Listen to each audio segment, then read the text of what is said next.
What happens when your own mind becomes a stranger? When the memories that define you are slowly, methodically erased? In the archives of medical obscura, some of the most terrifying cases are not about a disease that attacks the body, but one that unravels the soul. Our story begins in a place and time where this particular horror had no name. Frankfurt, Germany, the winter of 1901. A frail woman, 51 years old, is adrift in the biting cold. The frigid breeze stings her cheeks, a sharp sensation in a world that has become a dull, confusing fog. She shuffles along the crowded cobblestone walkways, her eyes vacant. She has forgotten where she is. She has forgotten what she is doing. Her own name, Augusta, is a ghost on the tip of her tongue, a word she can barely grasp before it vanishes. Her husband, Karl, walks beside her. When he touches her hand, it is not just a gesture of comfort, but a desperate attempt to anchor her to reality. He is ushering her toward a large, imposing building, a final destination. "Where are we going?" she asks, her voice a fragile whisper. Karl remains silent. An explanation would be meaningless, lost in the static of her fractured mind. He hates this moment, hates the feeling of surrendering the woman he loves. But he knows it is the only way. She isn't well, and he can no longer handle it alone. The endless cycle of confusion, the paranoid accusations that stab him like a knife, and the nights, the terrifying nights, filled with screams that are not born of pain, but of a mind at war with itself. He leads her through the doors of the Institution for the Mentally Ill and Epileptics. The very name sends a chill down his spine. Inside, the sterile lobby closes in on Augusta. Panic flashes in her eyes. She demands to know where she is. Karl tries to calm her, but his words are useless. It is then that a doctor steps forward, his expression a mixture of scientific curiosity and compassion. Dr. Alois Alzheimer. As Augusta is gently led away, she turns to a nurse, and in a moment of haunting lucidity, she speaks the 5 words that will ignite a medical revolution. A quiet confession that defines her entire existence. "I have lost myself." And her husband, Karl, standing frozen in the cold lobby, is left to wonder if the woman he once knew could ever truly be found again. Dr. Alois Alzheimer was more than just the director of the psychiatric wing in Frankfurt. He was a neuropathologist, a scientist who studied the physical diseases of the nervous system. And in an era of profound ignorance and brutality, he was a revolutionary. To understand the importance of his work, you must first understand the world he was trying to change.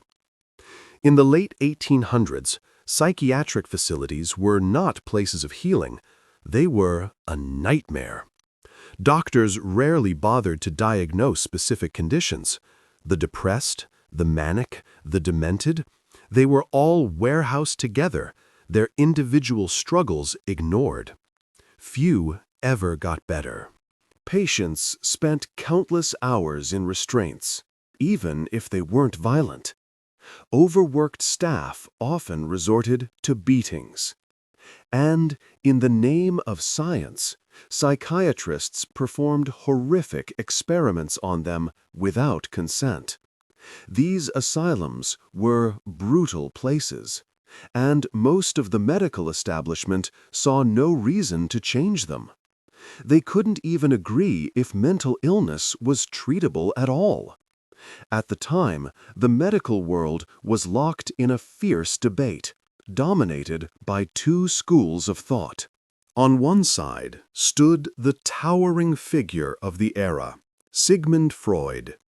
He argued that mental illnesses were purely psychological, phantoms of the mind, born from emotional trauma. They were, in his words, all in the patient's head.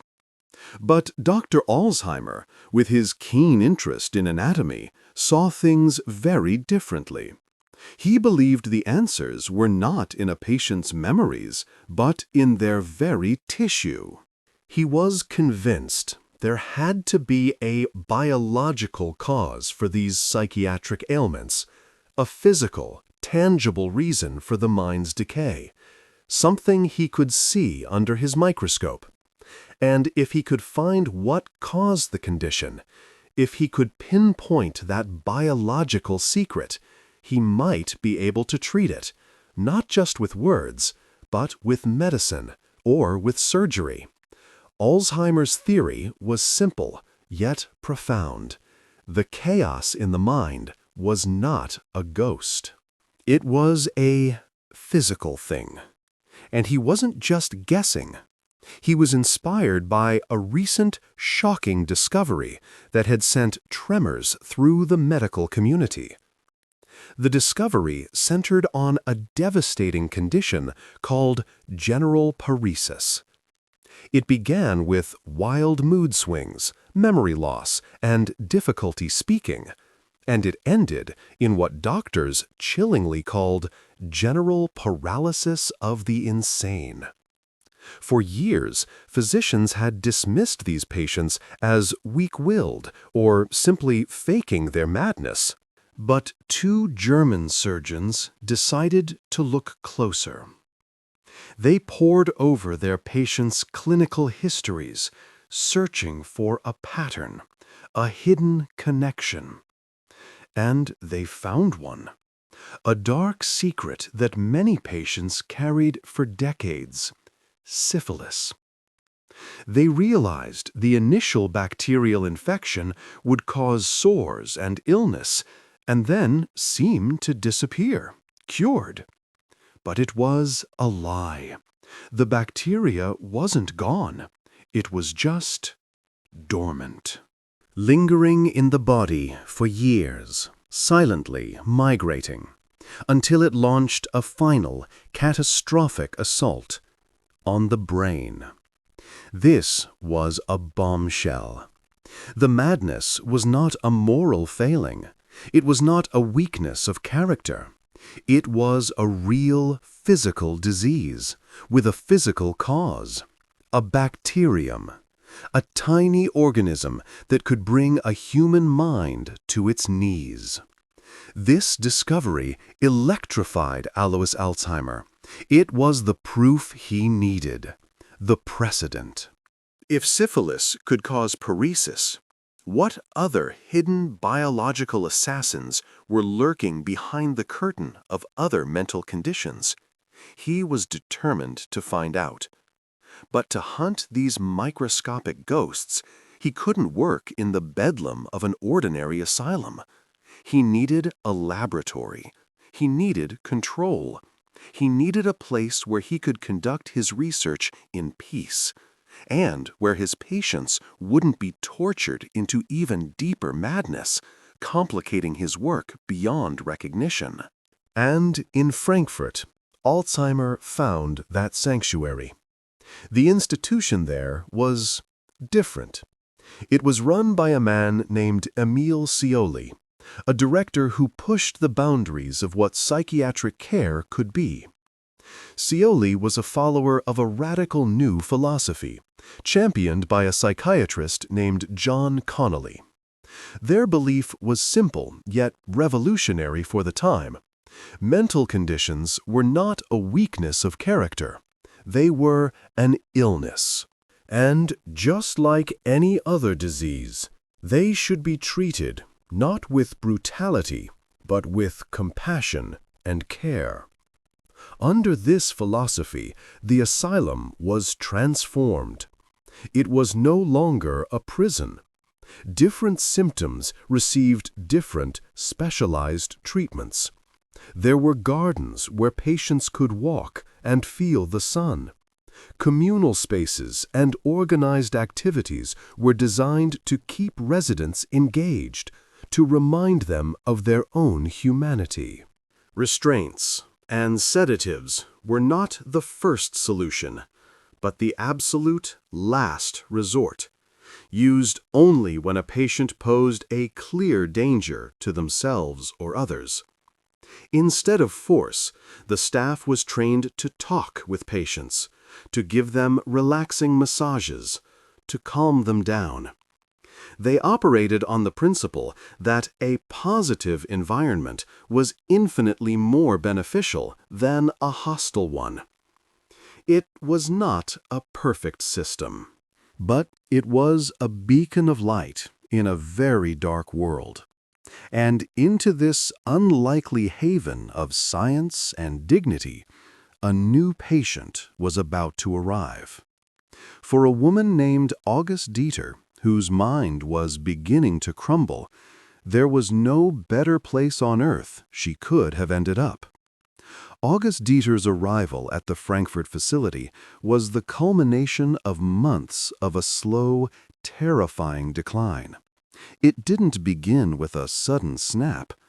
It began with whispers. Small, insidious moments of forgetting. She'd be in the middle of cooking and suddenly have no idea where she'd left the ingredients. She'd put down a book, only to search the house for it endlessly, with no memory of ever holding it. But with each passing month, the whispers grew into a roar. Sleep became a battle she rarely won, and a dark, consuming paranoia began to take root in her mind. The breaking point for her husband, Karl, came one evening. She turned to him, her eyes filled with a strange fire, and accused him of cheating on her. The claim was completely unfounded, born from the chaos in her mind. But the accusation left Karl shaken to his core.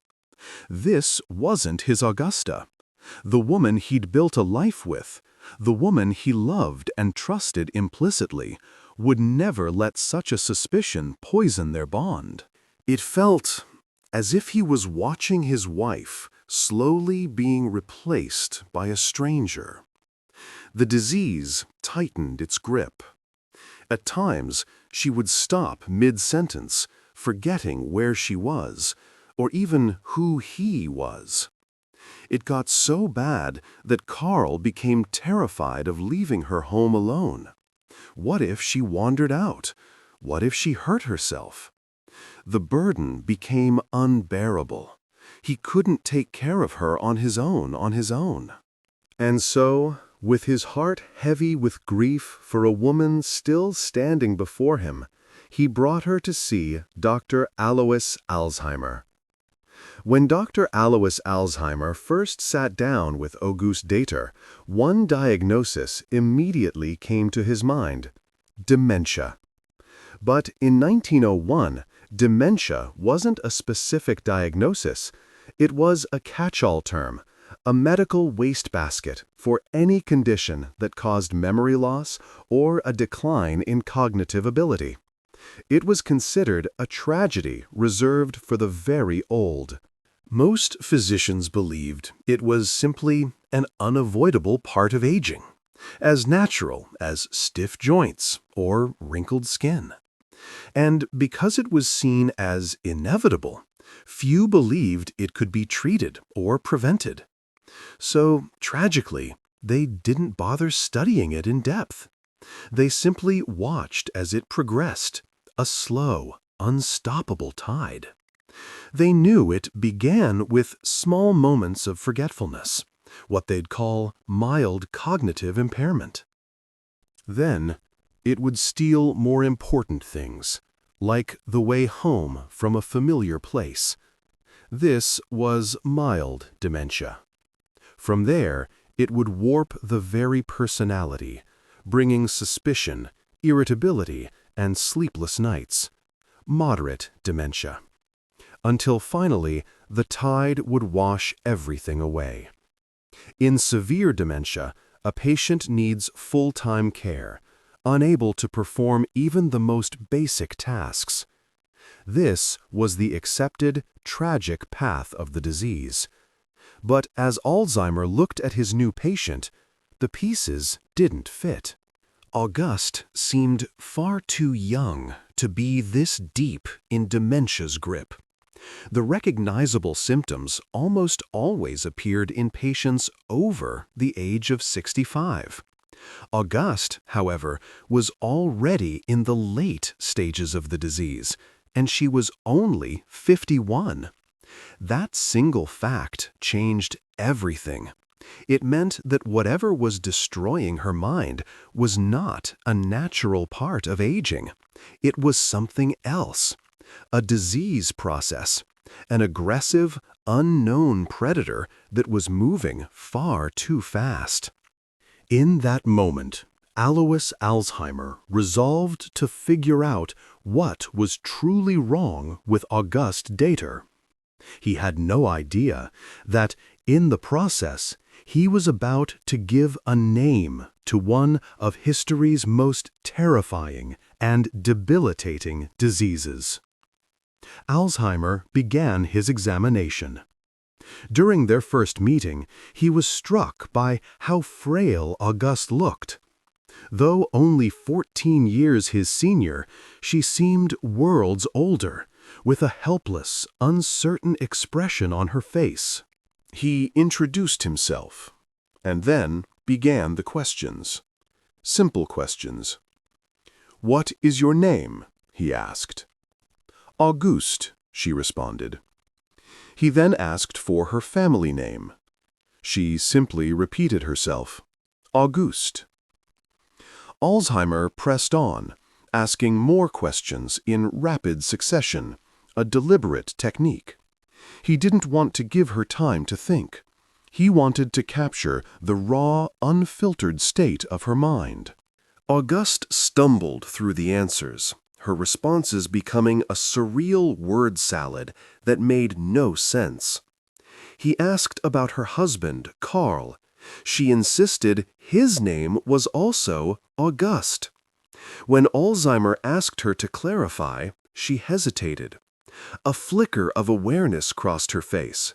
She knew she was married, but the name of the man she had spent her life with had been completely erased. He asked how long she'd been in the facility. 3 weeks, she answered confidently. In reality, she had been there for a single day. Later, he returned to her room as she ate lunch.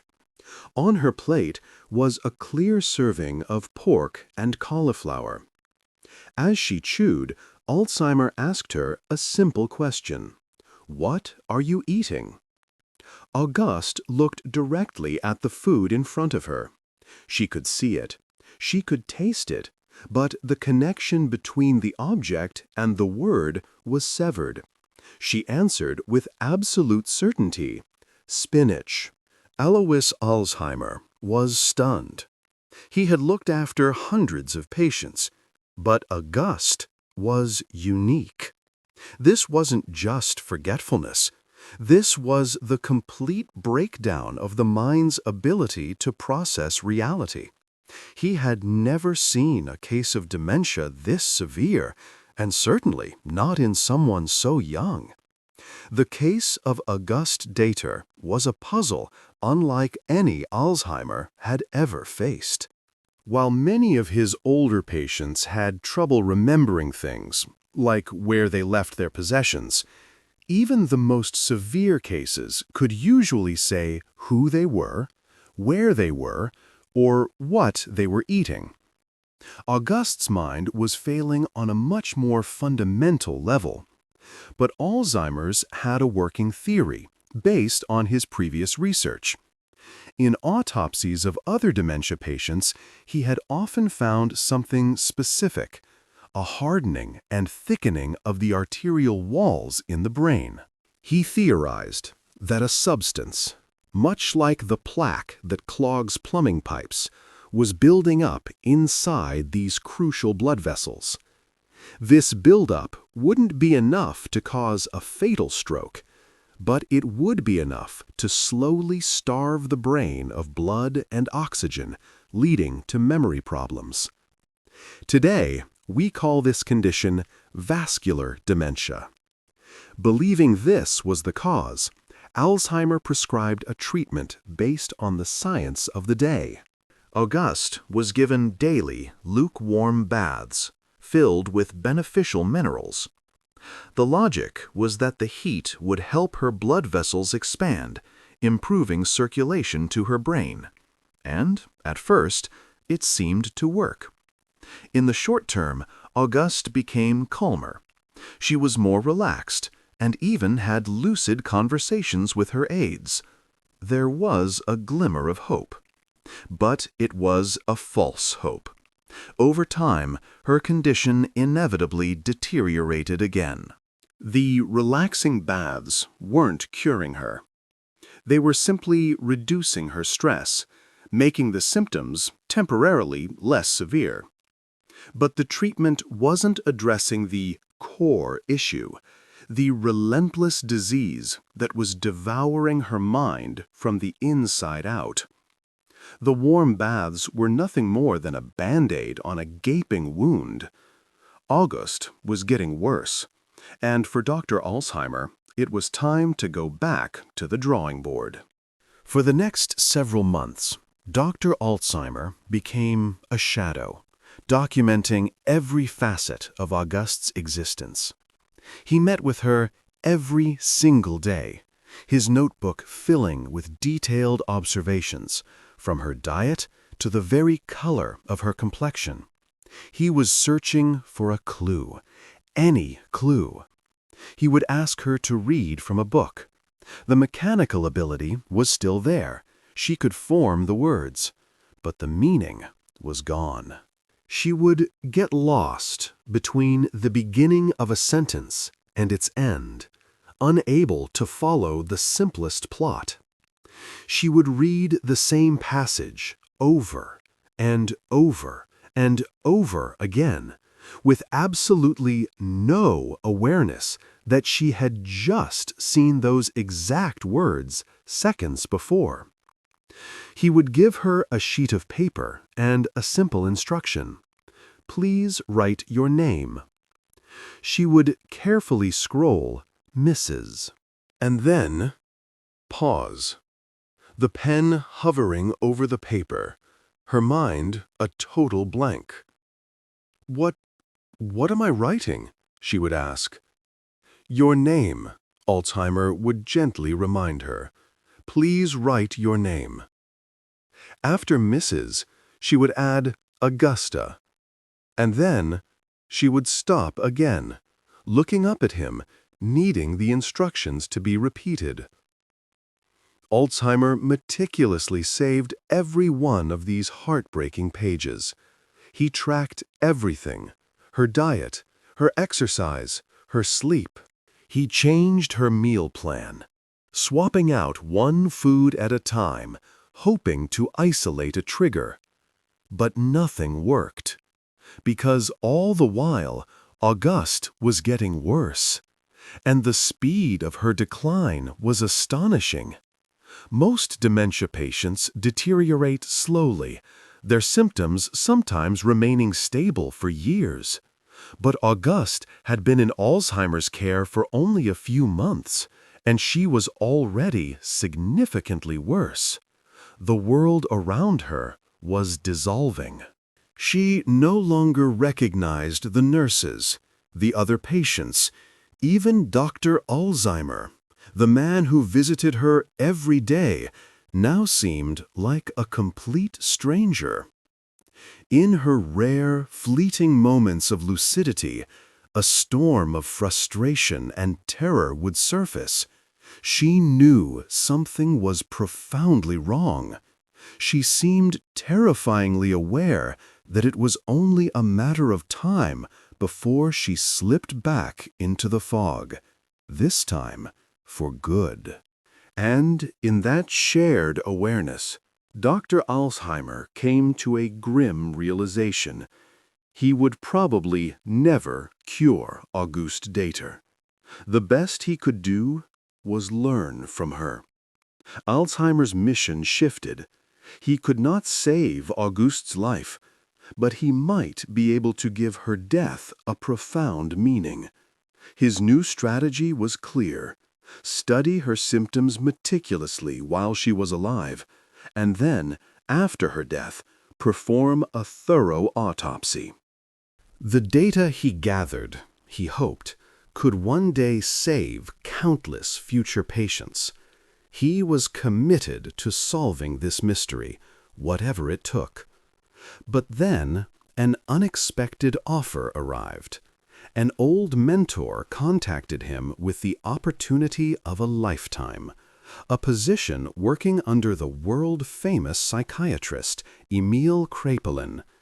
It was a chance to work with one of the greatest minds of his generation. But it came with a heavy price. It meant leaving Frankfurt, and it meant leaving Auguste Deter behind. Before making his final decision, Alzheimer went to the head of the hospital, Emil Cioli. He made a special, urgent request. Keep him updated on Auguste's condition no matter what. And when she died, he needed to know immediately. Cioli agreed.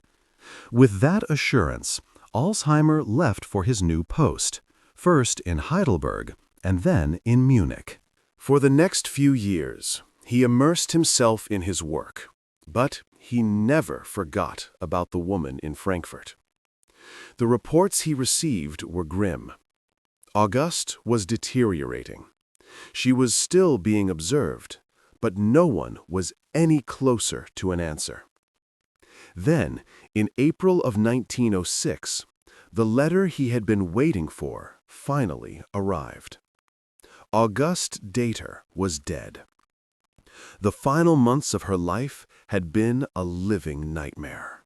She had forgotten everything: who she was, where she was. She could barely speak and needed to be fed by hand, otherwise she would have simply starved to death. In the end, it wasn't the disease in her mind that killed her, but a simple infection from bed sores. Alzheimer wrote back immediately. He asked for all of her files, every last note and observation. And he made one more, far more crucial request. He asked them to send him her brain. It was too late to save Auguste, but he would do everything in his power to ensure her suffering was not in vain. A short time later, a package arrived at Alzheimer's lab in Munich. Inside, carefully preserved, was Auguste Deter's brain, the key to the entire mystery. And even before he placed a single slice under his microscope, Alzheimer noticed something profoundly wrong. The brain was small, alarmingly small. He knew that as people age, the brain naturally shrinks a little. It's a normal, slow process. He also knew that certain diseases or severe head injuries could accelerate this shrinkage.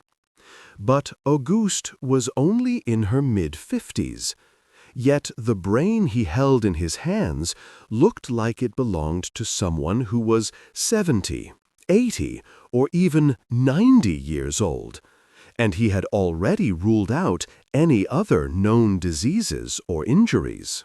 Something else, something unknown, had caused her brain to wither. Alzheimer noted that this dramatic shrinkage was the result of atrophy. Most of us understand muscular atrophy.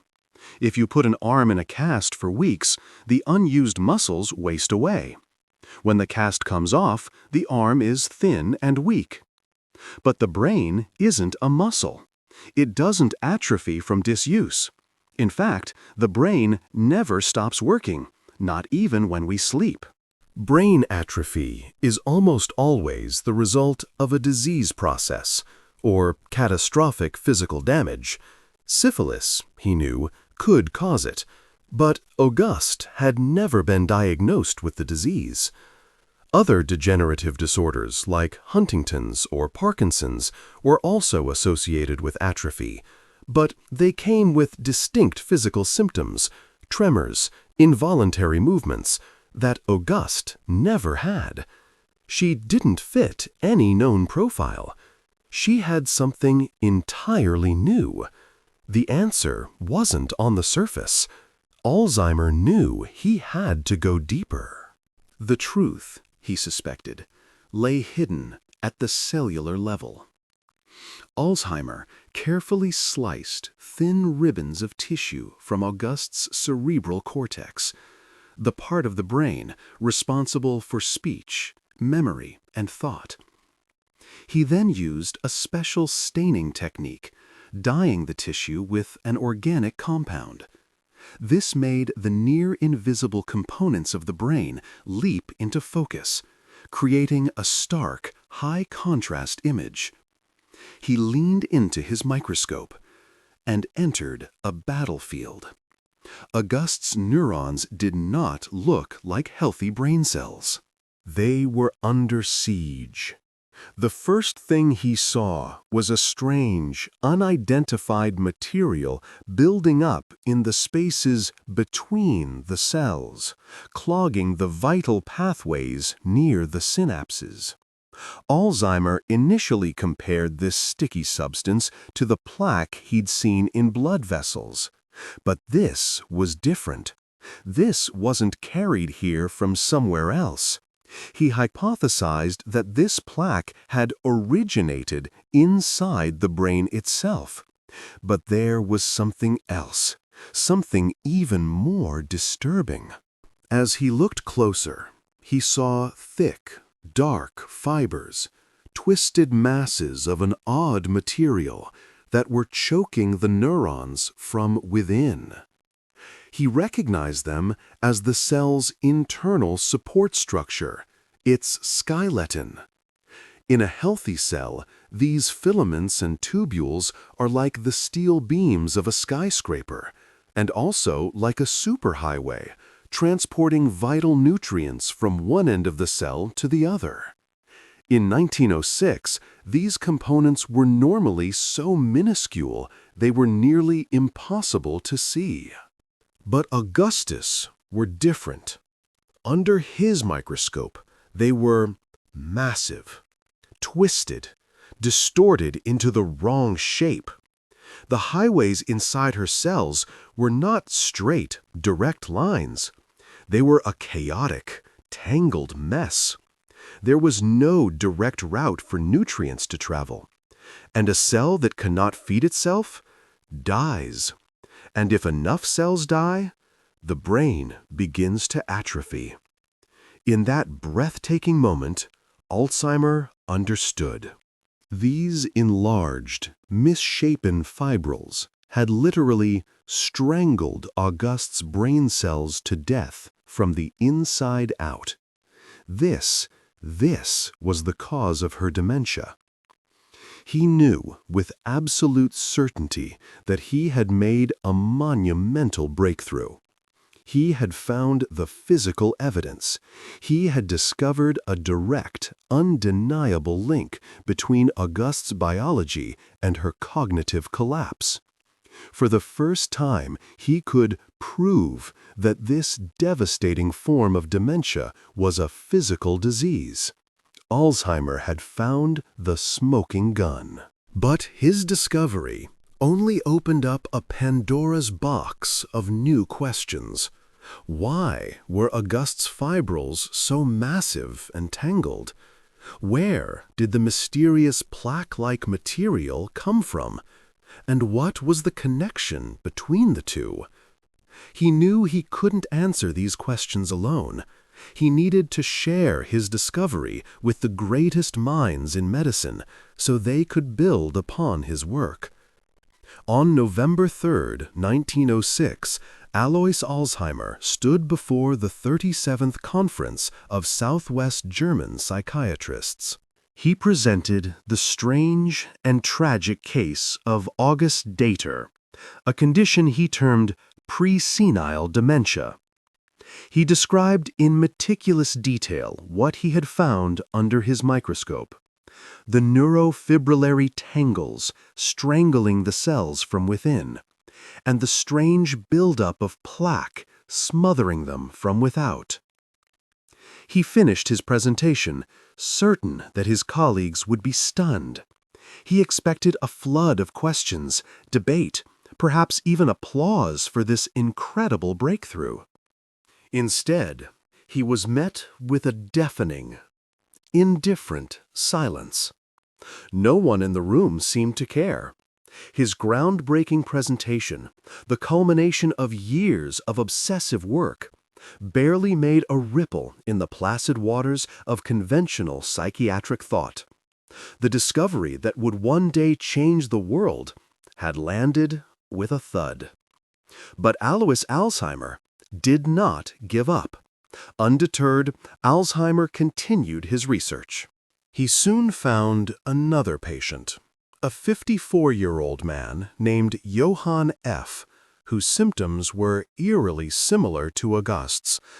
But when Johann died and Alzheimer examined his brain, he found another shocking twist. Johann's brain had the same buildup of plaques outside the cells, but it had none of the neurofibrillary tangles inside them. This led Alzheimer to a radical new theory. Perhaps this disease wasn't caused by one single mechanism, but two. It could be triggered by plaques or by tangles. Sometimes a patient had both, but sometimes they only had one. This was highly unusual. Most diseases have a single identifiable root cause. This time, the medical community took notice. Alzheimer's own mentor, the renowned Emil Kraepelin, was astonished by the findings. Within a year, he included Alzheimer's research in the latest edition of his definitive psychiatric textbook. And in a tribute that would cement his legacy forever, he named the strange, terrifying new illness after the man who discovered it: Alzheimer's disease. Alois Alzheimer would spend the rest of his life studying the disease that bore his name, but he never discovered its ultimate cause. He died in 1915, the central mystery still unsolved. His pioneering research gave us the tools to recognize the enemy. He showed us what this disease does to the human brain on a microscopic level. But he left behind a cascade of unanswered questions that would haunt medicine for the next century. What are these plaques and tangles? Where do they come from? And most importantly, is there any way to stop them?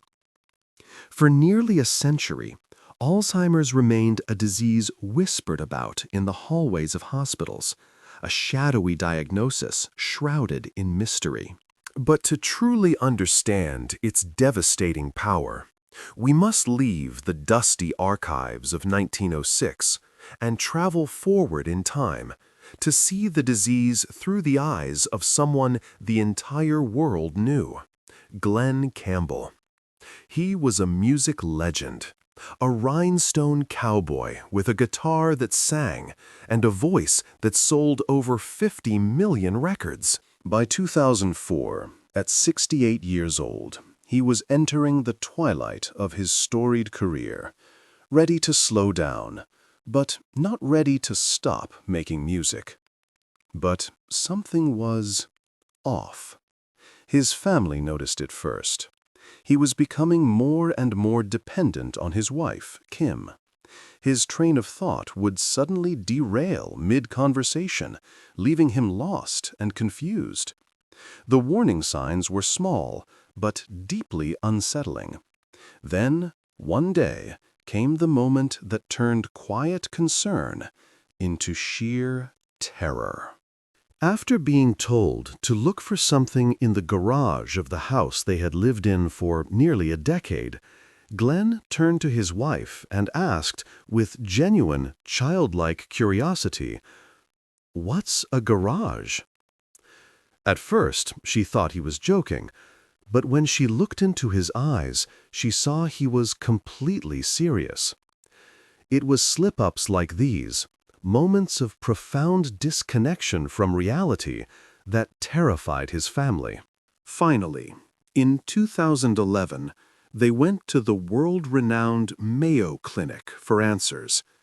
And after a series of tests, a neurologist gave them the worst news imaginable. Glenn Campbell was suffering from Alzheimer's disease. And what's more, he was deteriorating fast. All of his music, his memories, every precious moment spent with his family would soon slip away. And modern medicine was still struggling to find a cure to stop it. The early signs of Alzheimer's are insidious. They masquerade as normal moments of aging, making them easy to dismiss. One afternoon, Glenn's teenage daughter, Ashley, had friends over to watch a movie. Her father popped in, made some friendly small talk, and asked what they were watching. Ashley told him. He nodded, satisfied, and left. Just a few minutes later, he came back and asked the exact same question. This time, he seemed genuinely confused. Before the night was over, it happened one more time. Ashley was bewildered, but she chalked it up to her father's eccentricities. He was just having a bad day. He was getting older, after all. But the disease was tightening its grip. Months later, his wife Kim experienced something far more frightening. Glenn was looking for a toolkit, and she told him it was in the garage. Her husband just stared at her blankly. The garage? He didn't know what it was, let alone where it was. Kim was deeply rattled. How could he forget something so fundamental? Doctors now understand that this is the crucial difference between normal aging and the onset of Alzheimer's. We all have memory lapses. Forgetting where you put your keys because you were distracted when you came home, that's normal. Your brain was focused on another task, and it simply didn't record the information properly. But Alzheimer's is different.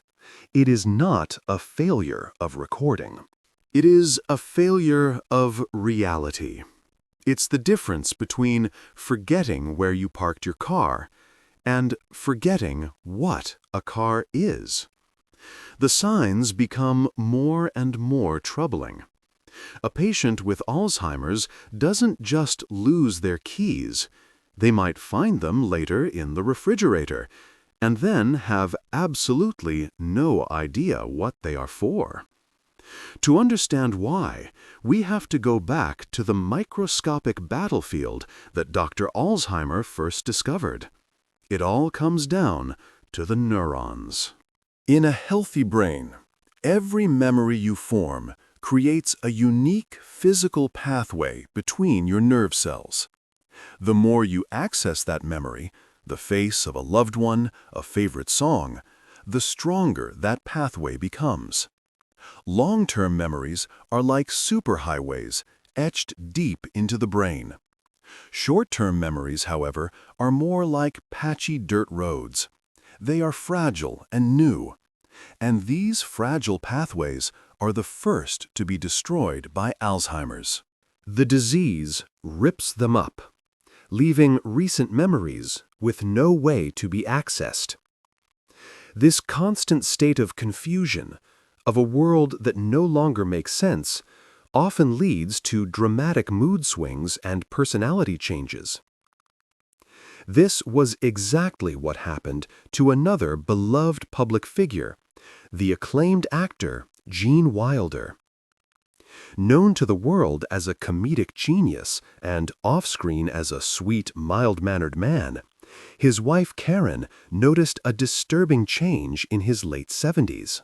He suddenly became hostile with one of his grandchildren, an act that was completely out of character. Then came a moment that was both tragic and bizarre. Wilder, the star of Young Frankenstein, forgot the name of his own iconic film. He struggled for minutes, searching for the title, before finally resorting to acting out a scene just to get his point across. These are the insidious clues. A sudden burst of anger, a forgotten piece of one's own life. It often takes a loved one, someone paying very close attention, to piece together the terrifying puzzle and realize that this is not just old age. This is a disease. When Kim and Glenn Campbell finally met with the doctors at the Mayo Clinic in 2011, they were confronted with a harsh, frustrating reality. A full century after Alois Alzheimer first identified the disease, there was still no single, definitive test for it. Instead, the path to a diagnosis was a painstaking process of elimination. Doctors had to become detectives, running a battery of tests to rule out every other possible culprit, from brain tumors to strokes, vitamin deficiencies to thyroid problems, until Alzheimer's was the only logical suspect left standing. To begin this process, Glenn's neurology team, led by a Dr. Ronald Peterson, performed a series of cognitive tests designed to probe the quiet devastation happening within his mind. In one test, they gave him a set of solid cubes, each with different colors on its sides. A neurologist then created a simple, two-dimensional pattern with the blocks, and Glenn was asked to replicate it. To a healthy brain, the task sounds almost insultingly easy, but for a mind under assault from Alzheimer's, it is a monumental challenge. And sure enough, Glenn had a terribly hard time recreating the simple block pattern. His struggle was a direct, modern-day echo of what Dr. Alzheimer had discovered in Auguste Deter's brain. The two microscopic assassins he first identified were at work. The sticky, toxic plaques, gumming up the vital communication channels between the neurons, and the twisted, chaotic tangles, the collapsed internal skeletons that were strangling the neurons from within. These two factors wage a relentless war on the brain. They don't just block signals. Scientists believe they actively contribute to neuron cell death. As billions upon billions of these nerve cells die, the pathways between them vanish. The brain's vast communication network goes dark, and the physical structure of the brain itself begins to waste away.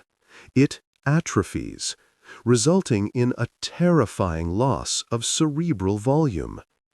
This physical shrinking of the brain is what diminishes cognitive function. So while Glenn Campbell sat there, struggling to arrange a few colored blocks, his difficulty was a direct symptom of this microscopic war. It was the first clear sign of his cognitive decline. But even that wasn't enough to prove he had Alzheimer's. The investigation had to go deeper. Glenn's cognitive struggles could have been caused by any number of neurological disorders. Dr. Peterson needed to see what was happening inside his brain. So he placed Glenn Campbell into the humming magnetic tube of an MRI machine. Now, an MRI cannot see the microscopic plaques and tangles of Alzheimer's. Its purpose is to hunt for larger culprits. It can reveal a brain tumor, the damage from a stroke, or a bleed. These are all terrifying possibilities, but in some cases, treatable ones. As the stark black and white images of Glenn's brain materialized on the screen, Dr. Peterson searched for these telltale signs. But he found nothing. There was no tumor, no evidence of a stroke, no brain bleed. What he saw instead was an eerie emptiness. He saw that Glenn's hippocampus, a critical section of the brain, the very seat of memory, had already begun to shrink. It was atrophying, wasting away. After a final series of imaging tests to rule out any other possibility, Dr. Peterson could finally be confident in his diagnosis.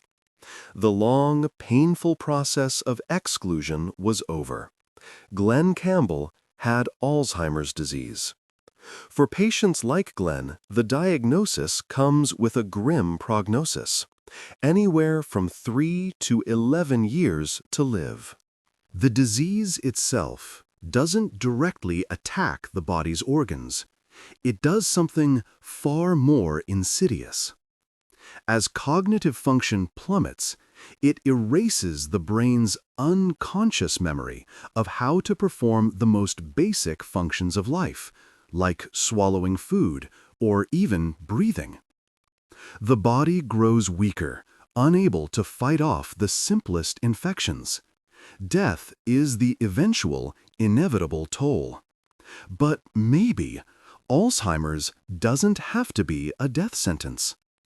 For decades after Alois Alzheimer's death, scientists were haunted by his discovery. What were the tangles and plaques he saw? Finally, in 1975, researchers found the first major piece of the puzzle. They discovered that the neurofibrillary tangles, the internal skeletons of the neurons, were made up of a specific building block called tau protein. In a healthy brain, tau proteins are like the railroad ties, keeping the cell's internal transport highways straight and stable. But in Alzheimer's disease, for reasons still not fully understood, the tau proteins become defective.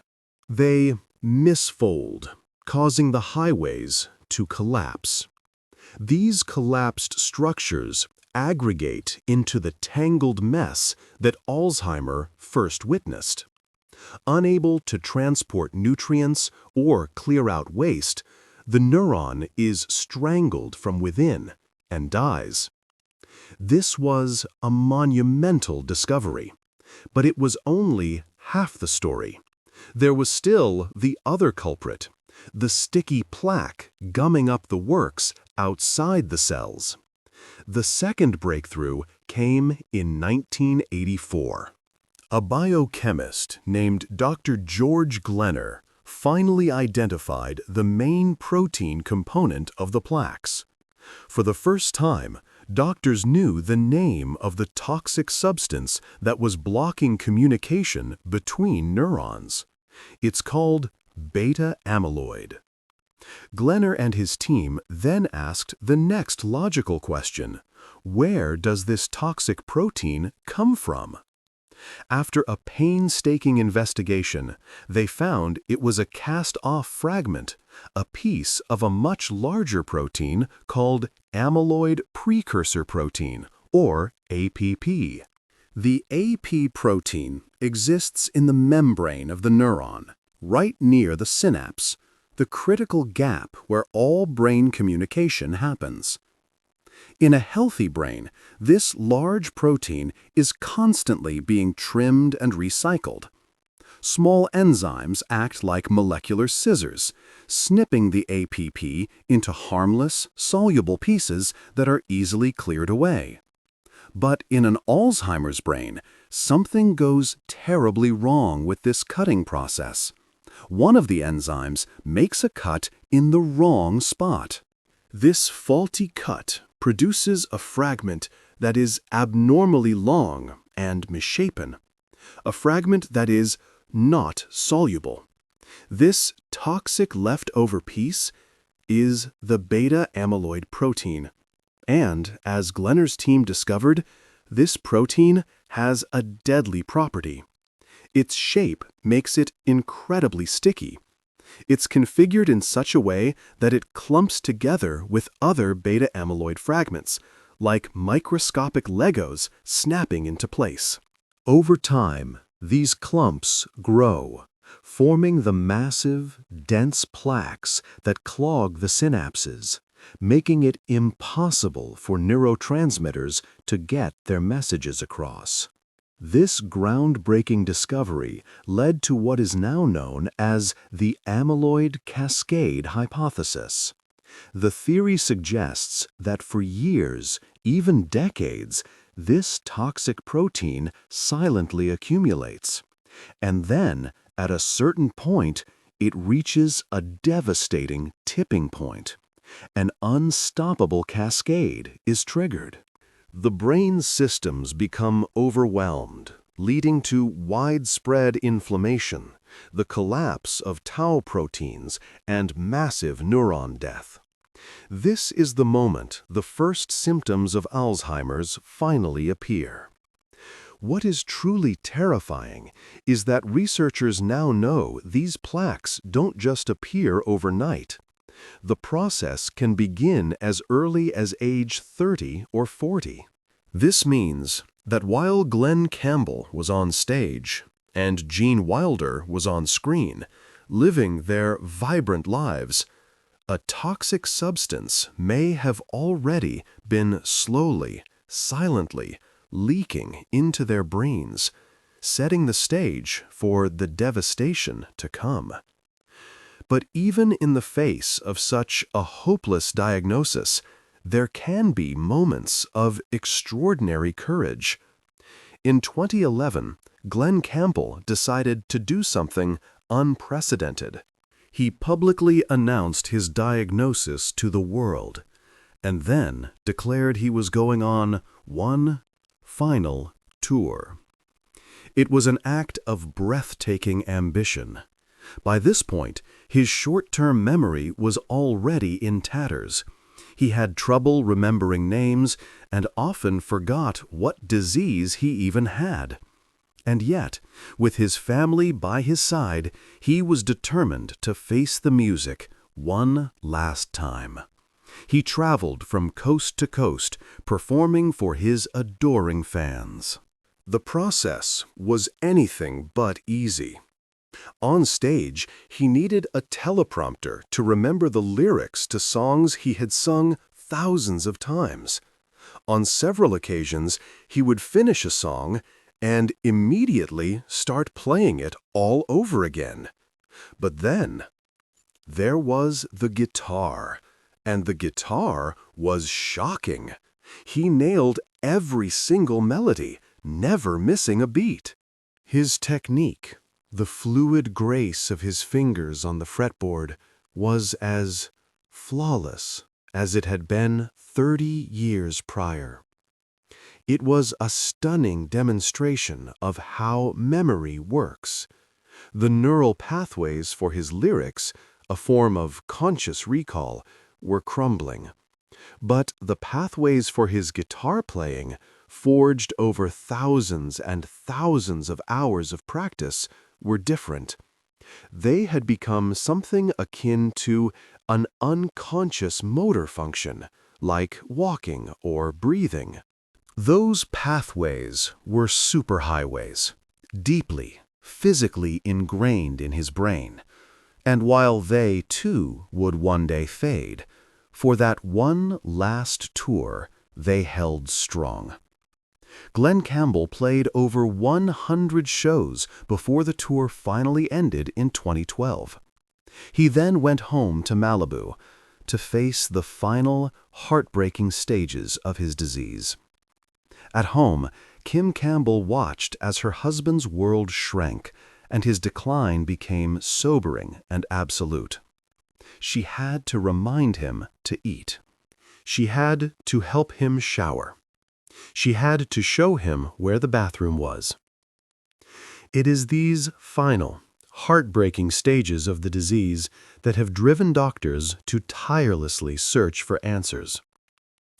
By the 1990s, a handful of medications had finally been approved to treat the symptoms of Alzheimer's. One of the main categories is a class of drugs called choline esterase inhibitors. The science is clever. In a brain clogged with beta-amyloid plaque, the neurotransmitters, the brain's chemical messengers, have a hard time getting their signal across the synapse.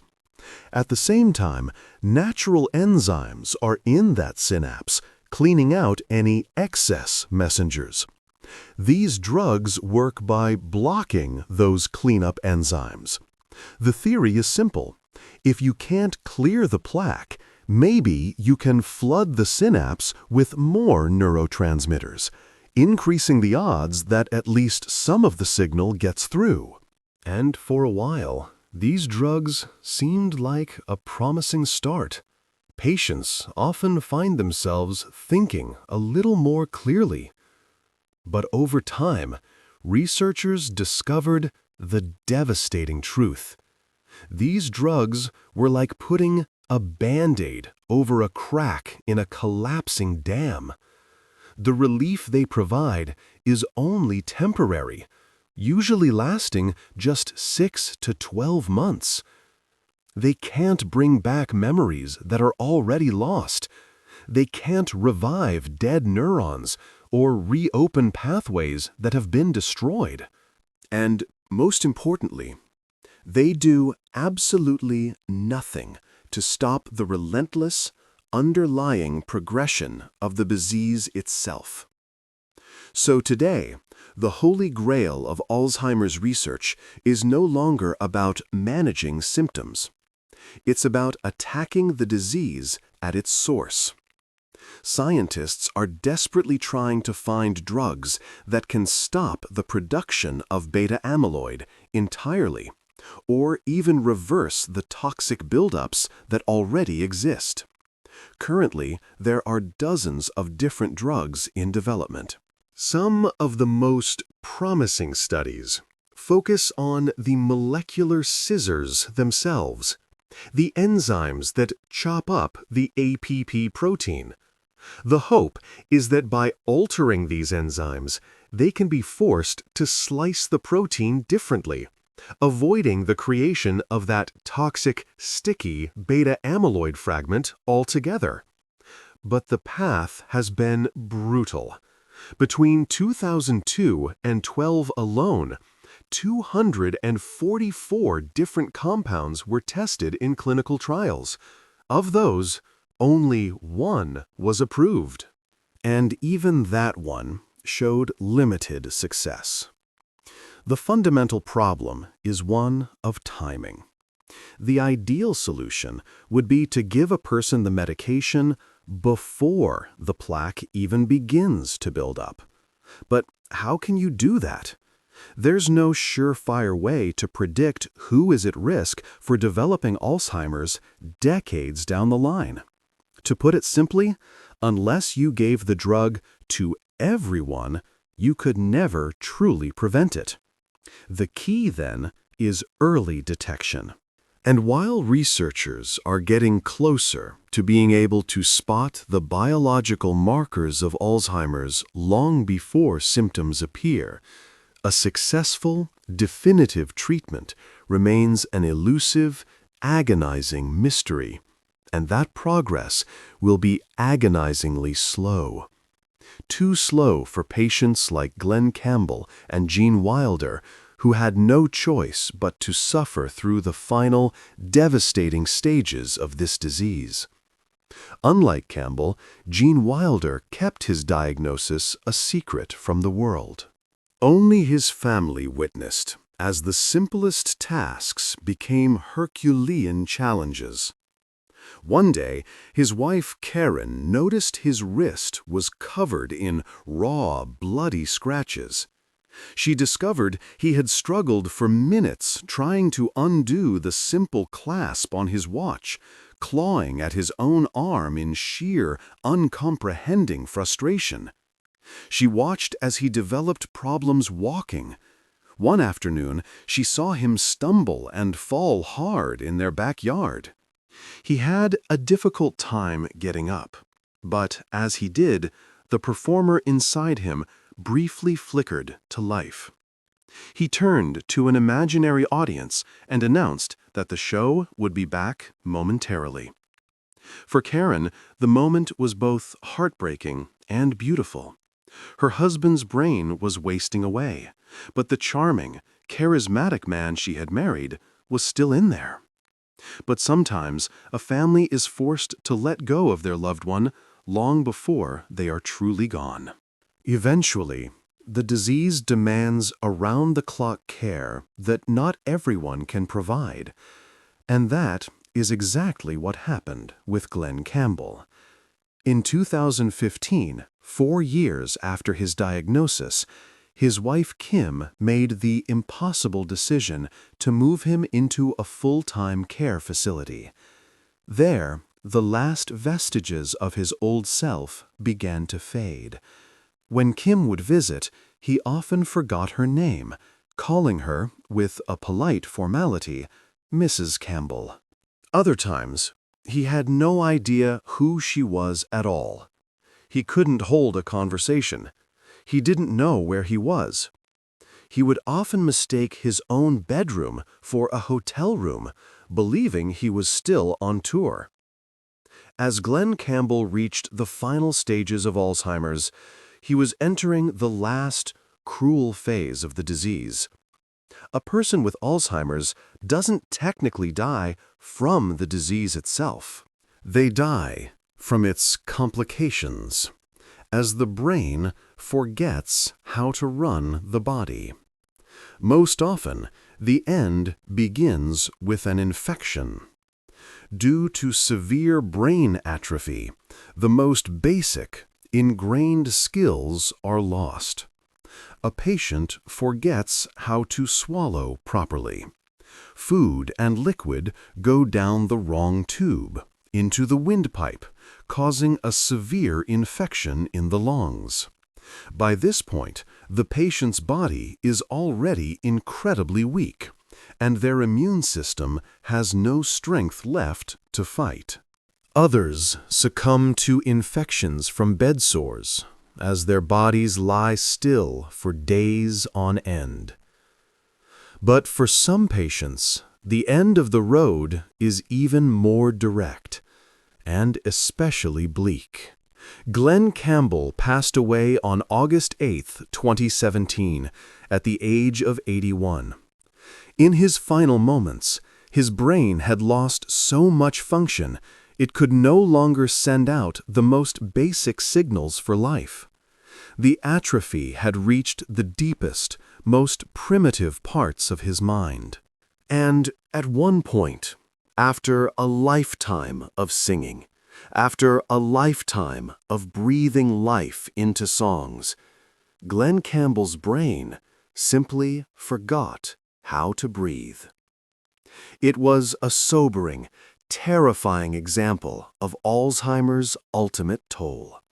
While there is currently no way to chemically reverse Alzheimer's, researchers have suggested that we are not entirely defenseless. A healthy diet, an active lifestyle, and quality sleep may all help safeguard our brains. Neuroscientists also stress the importance of building what's called a cognitive reserve. By constantly learning new skills, a new language, a musical instrument, we create new and more complex neural pathways. The more roads there are in our brain's network, the more resilient it may be to the blockages and breakdowns caused by the disease. But even so, the forecast is grim. It's estimated that by 2050, nearly 14 million Americans will be diagnosed with Alzheimer's disease. And yet, in this devastating landscape, there is one small, profound comfort to be found. Recent studies suggest that even when a loved one forgets your name, your history, your very face, the brain has not severed all of its connections to you. The emotional resonance, the feeling of your presence, seems to be stored in a deeper, more complex place, far harder for the disease to erase. A patient might still smile, lifted by a wave of positive emotion they can't explain. On the evening of August 29, 2016, a confused and fading Gene Wilder slowly climbed into bed next to his wife, Karen. Even as the world outside his mind disappeared, this place, next to her, still felt familiar. It felt safe. Before they fell asleep, he turned to her and spoke his final words. 3 simple words that came not from memory, but from a place far deeper. I trust you. He passed away quietly in the middle of the night. The joy, the trust, the love, the emotions that are forged over a lifetime. It seems that even when Alzheimer's steals our most precious memories, the feelings they ingrained in us may never truly slip away. The story of the disease that erases the mind is just one file from our archives. There are countless others, each a testament to the enduring mystery of the human body and the strange paths medicine has walked. If you wish to uncover more of these forgotten stories, subscribe to Medical Obscura and press the notification bell. Join us as we continue to explore the shadows where science and the unexplained collide. We have many more cases to open.